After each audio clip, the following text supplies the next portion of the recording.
Hey guys, welcome to another episode of Python Shorts. This time we're going to be covering a function within a function.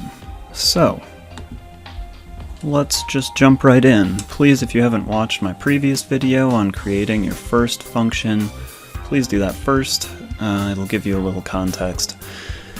Here we're going to be creating a function that's going to go inside of another function. So once again, to make a function you see def, and then we're going to type inner func, because that's going to be our inner function, and we're going to pass it one variable called a, and then we're going to set b equal to a times itself. So this is a function that squares a, and then it's going to return b.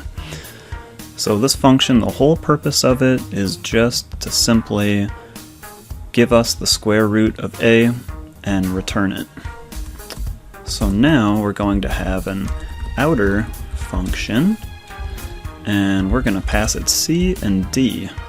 So we're going to pass two variables to this, and we are going to make a variable e that's equal to, and this is where we're going to put in our other function. So all you have to do is type in the name. It'll even do a little autocomplete thing. So we're going to have it take c. So far, this is taking the variable e and setting it equal to the inner function of c, which will be c squared. So whatever variable we pass to c will be squared and put into this e variable. Now we're also going to add and do another inner function of d. So now whatever we pass to outer function for c and d will be squared, and then they'll be added together. So now if we call outer function, let's say f equals outer func, and we'll pass a 2 and a 3. So what this should do is 2 will square equaling 4, 3 will square equaling 9, and the total answer for f should be 13. So if we go print f, and then we go run, well, that's not a good start, is it? What did I do wrong? That is the question. Oh, we didn't return e. So we'll go return e. Now we'll run. There's 13.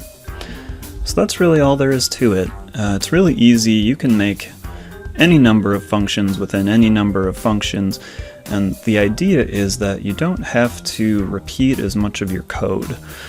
So once you've done this, you don't have to keep typing in like, oh, let's make sure to square root that and square root that. And I mean, for square rooting, it's pretty easy to just type c times c